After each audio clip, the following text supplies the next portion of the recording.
So, in this episode of the Earl Hall Show with Wayne Franklin, there is something I have to admit that I'm a bit embarrassed about. I called Wayne the wrong name throughout the episode. I called him Willie. I called him Frank. It's something I've never done as a host of a podcast, and it was for me. It's embarrassing, but Wayne and I had a conversation after the show, and I was like, "Why didn't you tell me that I was mispronouncing your name or saying your name incorrectly?" And both of us had the same opinion. The conversation is so good and so rich that we just, or he didn't, I should say, let it affect the interview. I need to apologize to Wayne publicly. I didn't want to re-edit the video or anything like that because the conversation was so good in that. But just be aware, I called this guy the wrong name throughout the entire episode. Wayne, I apologize. To you, the listening audience, I apologize. I've never done this before. I pray I never do it again. But this is a great interview. Let's crack into it right now. Entrepreneurs, authors, and business owners, are you ready to get noticed? Get a 20-minute interview feature on the Earl Hall Show. A custom 30-second promo video to market your business. Plus, 6 commercial spots in 6 upcoming episodes. All for just $97. Limited spots available. Don't miss out. Let's put your brand in front of the right audience. Click the link now and let's make it happen. Hello, everyone, and welcome to another edition of the Earl Hall Show. We've got a great guest with us today, and today we've got Wayne, that's W.R. Franklin, a distinguished author, screenwriter, publicist. Franklin's work has shaped modern fiction for over 2 decades, with a BFA in creative writing and an MA in public relations. He blends artistry and strategy, making his insights invaluable. As he prepares for the 25th anniversary release of Urban Contemporary, get ready for an inspiring conversation on storytelling, identity, and the power of words. Frank, welcome to the Earl Hall Show, man. Great to have you here today. Thanks for being with us. No problem. Nice being here. Thanks for having me. You're more than welcome. Well, you've got a lot going on. What is sparking this whole thing with you wanting to release this book that you put out nearly 25 years ago, Urban Contemporary? Right. Got published I wrote it in 1995, got it published in 2000, and it just didn't do anything. I didn't know what to do. The 5-year gap between finishing and getting published, it sat in a shoebox because I didn't know what else to do. I told people, hey, I wrote a book, let them read it. Oh, that's great. Thanks. Stuck it back under the bed. And I was, the now ex-wife, we were in Barnes and Noble one day, and she saw something hanging on the shelf and it said get published today. And we called, and that's what led to it getting published in November of 2000. And again, I stopped right there. I didn't have anything else. I didn't know what else to do. I told a couple of people. I went to a co-worker's mother's book club. They read my book, so gassed my head up, and I was excited about that. But that's about as far as it went. It's just, that was my claim to fame. Oh yeah, I wrote a book. You can get it on Amazon. And that was it. And life started lifing, and come to last year or year before last, I was running sound on a local independent film and going through yet another divorce. And one of the people I was working with, who's now my girlfriend, she's also an author, and she's got 2 books out. So she's been through everything that I needed to go through as far as promotion and book signings, things like that. And so she loves the book, and she's been pushing me. She's like my PR person as far as this book. She's getting me out there, getting me interviews and revving it up. And it's all coming together because this November is the 25th anniversary of that release. Well, it's a perfect time to start talking about the book. I mean, which is great. I mean, a lot of people don't take this much time for a launch, and knowing that it's coming out in November, it's a perfect push. We're at the beginning of 2025, so this is going to be really good. What are the book talks about certain things. What are the problems that you're trying to solve or help people at least look at in the book, Urban Well, Contemporary? well, it's it is based on true events, but I took artistic liberty with it, and it's basically showing. It is fiction. It is It fiction. is So fiction. yeah. It's fiction based on fact. Let's go with that. Yeah, there we go. Well, the plot line is that the main character, Chuck DeVille, he's a disc jockey in Washington D.C. He's the number one urban contemporary DJ in Washington D.C., and everybody thinks he has this fabulous life. He's got a beautiful wife. He's got a penthouse apartment, a nice car, and this great job, and he's miserable. And he meets the woman of his dreams, but it's 5 years after he's been married. So it takes a different look at that. And from the feedback I've been getting, women want to see that. Women want to get the information from a man's point of view, because a lot of women are, well, all men are dogs and all men do this and blah, blah, blah. And then a lot of guys are like, yeah, have them all, have many women as you could. But this character, Chuck DeVille, is like the anti of that. All he wants is one. He wants to be in love. He wants to be respected. He wants to respect his partner. These are things he wants, but he doesn't have that because his wife is doing her thing. So Yeah. it just basically shows a different point of view for that narrative. Well, when you think about like Chuck DeVille and him being the anti of what most people think, or maybe the popular view, if you want to call it that, of what men are, at least what gets publicized on Instagram. Exactly. Anyway, how did you decide to take it on that slant to tell that story, as opposed to one that may have been more popular? It's funny you said that. When I wrote the book, I was basically going through a failing marriage, and I was wanted it to be a certain way and it wasn't, blah blah blah.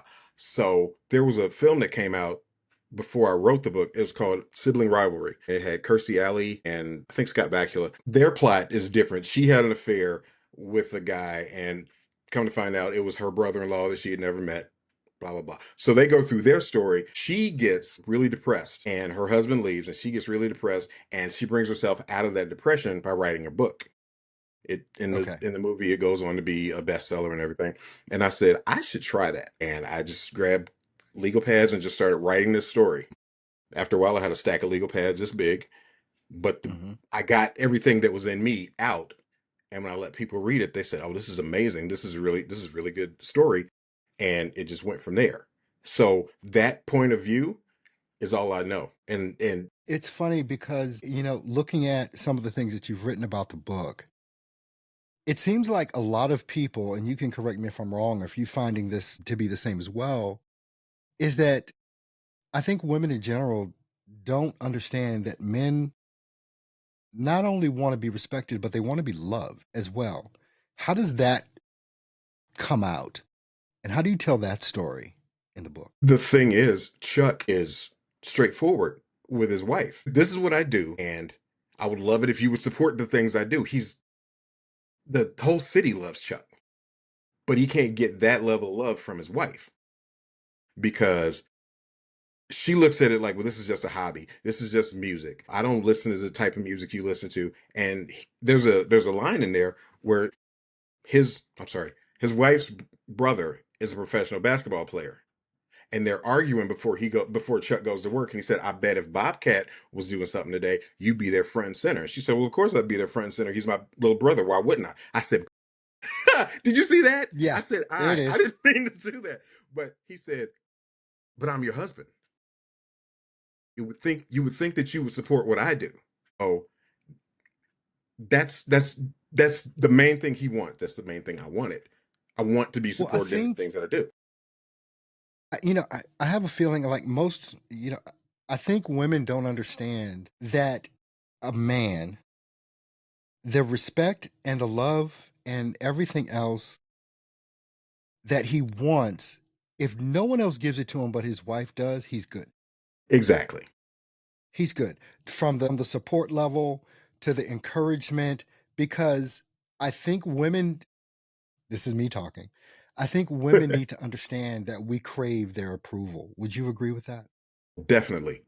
And like you said, that's the main approval we want.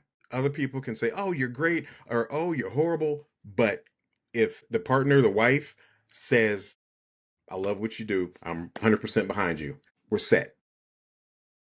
That's Exactly. exactly that's Exactly. exactly what Chuck wants when he meets this other person.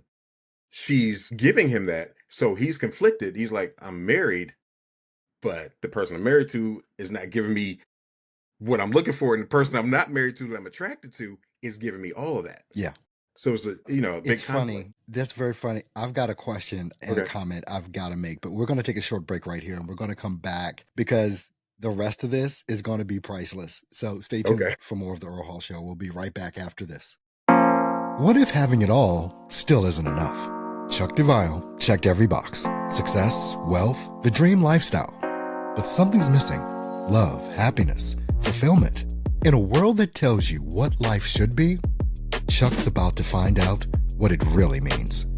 Urban Contemporary, a story of love, self-discovery, and the unexpected paths we take to find true happiness. Available now on Amazon.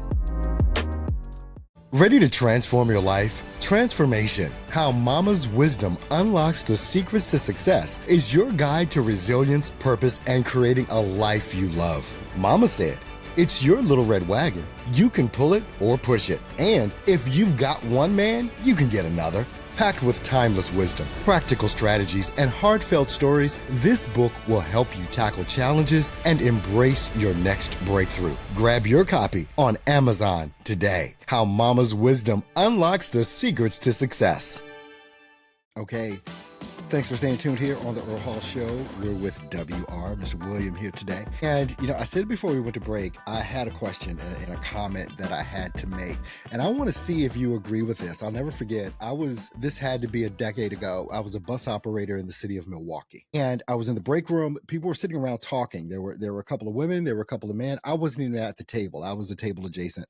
And they were talking about, the women were going off about men cheating and why men cheat and all this other kind of stuff.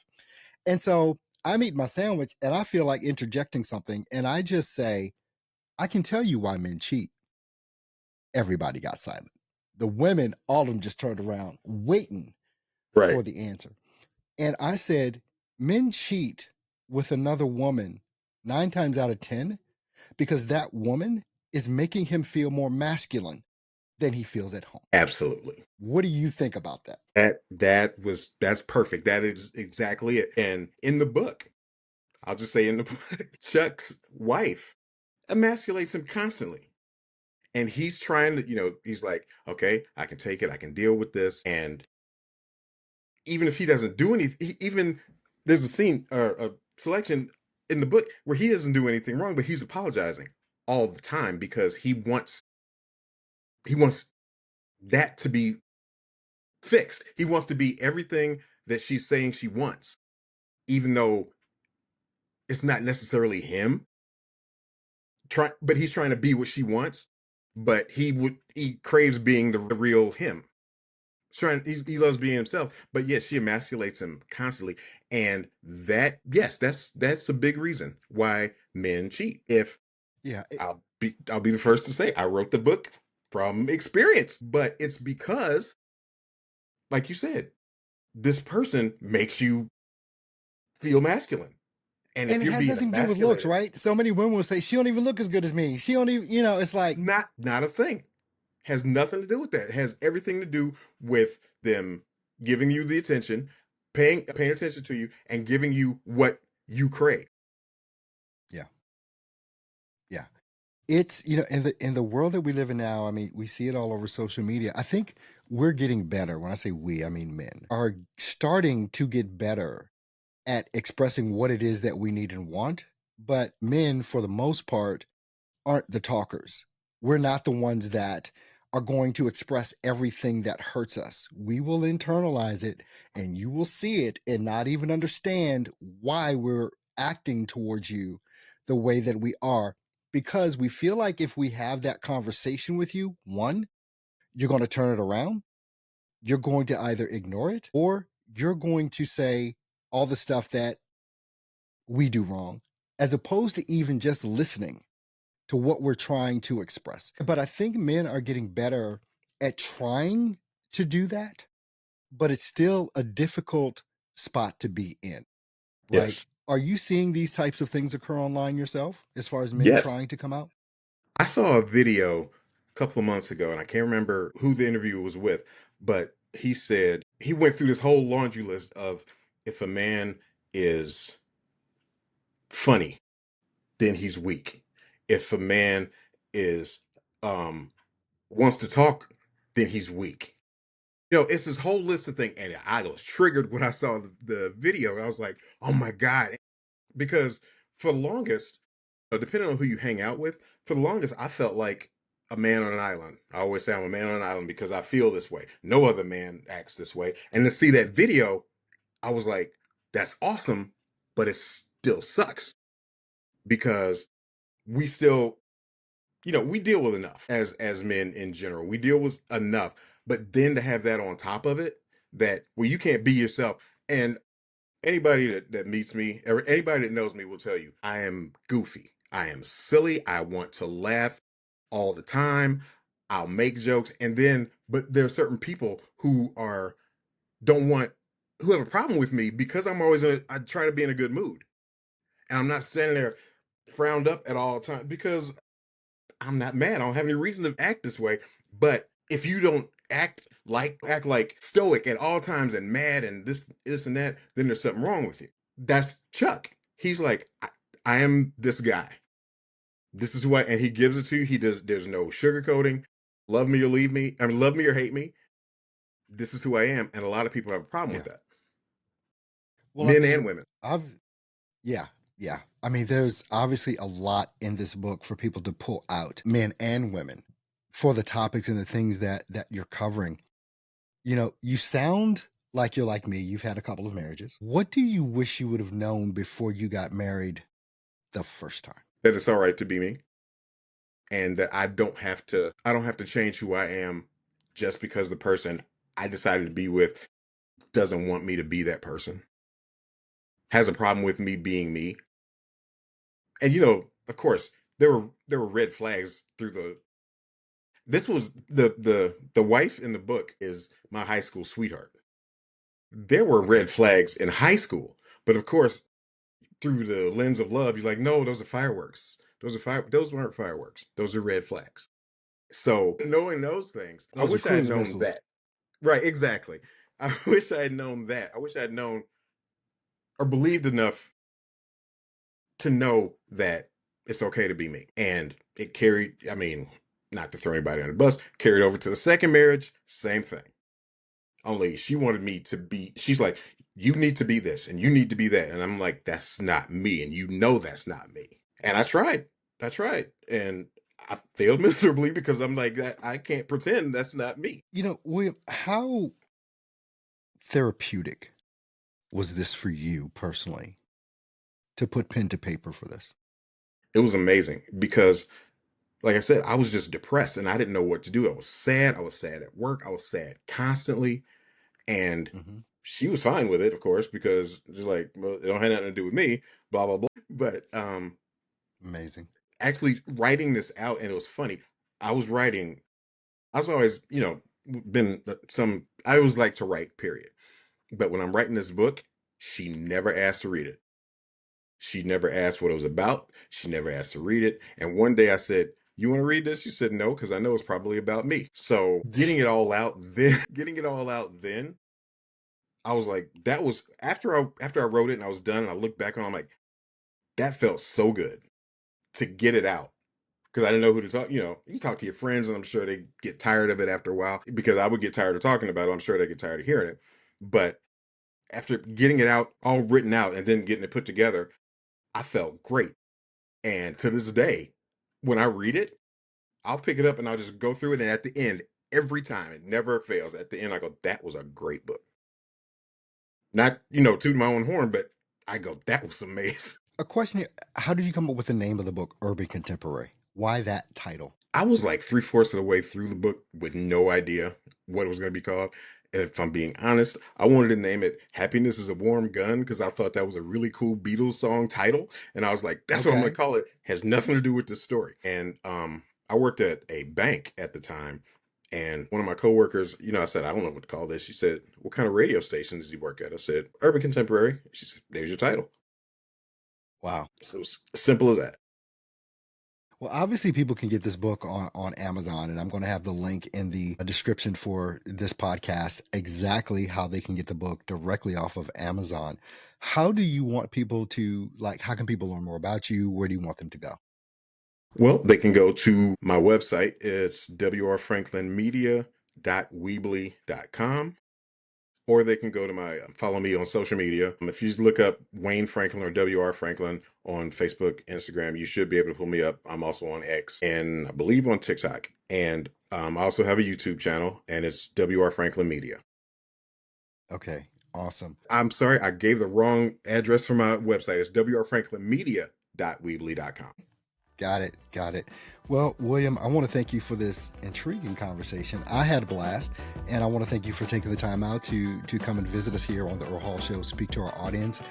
And, I think people, men and women, should be encouraged. I want to encourage them to go out and grab the book because I think it'll speak to a lot of folks in a lot of different ways. So once again, William, thank you so much for being on the Earl Hall Show, and hopefully one day again, we'll have you back.